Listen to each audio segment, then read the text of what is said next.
Così live da ora. Facciamo a Salvio. Speriamo che mantiene tutto bene. Qua siamo in streaming. Guardiamo pure perché sennò se siamo fermi aspettiamo che la gente arriva e scendo su collega. Ok, siamo partiti. Serata notifica sicuramente. Continuano a condividere i nostri call nelle storie. Va bene, pronto? Pronti. Siamo pronti. Che re? Bentornati su Calcio Espresso. Ciao ragazzi. Siamo al caffè del lunedì, anche questa volta di martedì. martedì. Questa volta per colpa nostra, naturalmente, perché non ci siamo stati per le feste di Pasqua. E naturalmente noi ci prenderemo il caffè oggi parlando probabilmente di una serie di situazioni. Molte insomma. situazioni. C'è un po' di carne a cuocere, mettiamola così. Una facciata. Baciate pasquette. Ci siamo trovati e ci siamo organizzati. Comunque ragazzi, partirei un pochino Andrea dalla partita, se tu sei d'accordo. Sì, assolutamente. Perché in realtà quello che tu non sai è che noi entrambi ragazzi abbiamo avuto dei problemi nel seguire la partita per vari motivi.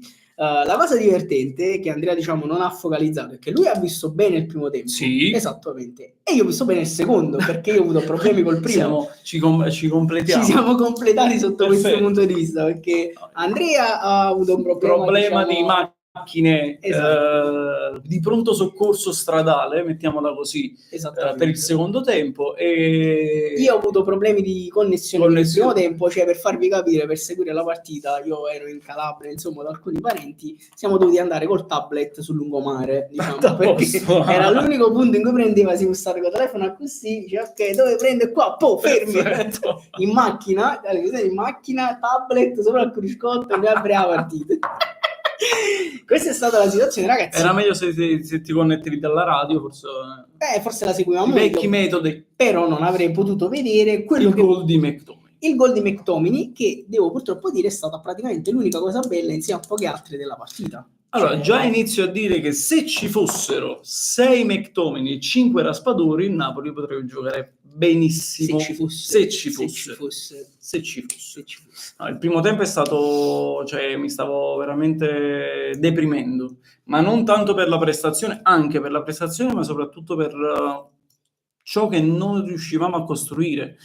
Non è possibile, secondo me, che una squadra come il Napoli possa soffrire così tanto squadre avversari che si chiudono dietro e fanno barricate, cioè non c'è nessuno che salta l'uomo, facciamo solo fraseggi con pochi passaggi in verticale, molto in orizzontale. Il primo tempo è stato deprimente. Una squadra spenta, aggiungerei. Molto spenta. Perché io ho avuto difficoltà a seguirlo il primo tempo, ma qualcosina ho visto, ed era una squadra spenta che aveva difficoltà a volte anche a superare un po' il centrocampo, che chiaramente arrivava poi dall'altro lato contro una squadra naturalmente chiusa, perché il Monza poteva fare solo una partita del genere, chiusi e ripartenza. Ovvio che già l'assenza di Neres si fa sentire, perché l'assenza di Neres è uno dei pochi giocatori che può fare l'1 contro 1, che ti può saltare l'uomo, ti crea superiorità numerica. Senza Neres devi fare un'altra tipologia di gioco, e Spinazzola onestamente secondo me non era il giocatore adeguato a sostituire Neres in una partita del genere. Forse la formazione era stata sbagliata dall'inizio. Lo si è capito col cambio di tra primo e secondo tempo. Quello stavo dicendo, forse Conte se ne è reso conto dopo il primo tempo, ha fatto entrare anche Save, ha dato un po' più di dinamismo, di cattiveria, di forza agonistica, non lo so, ma in maniera un po' relativa, nel senso che poi il cambio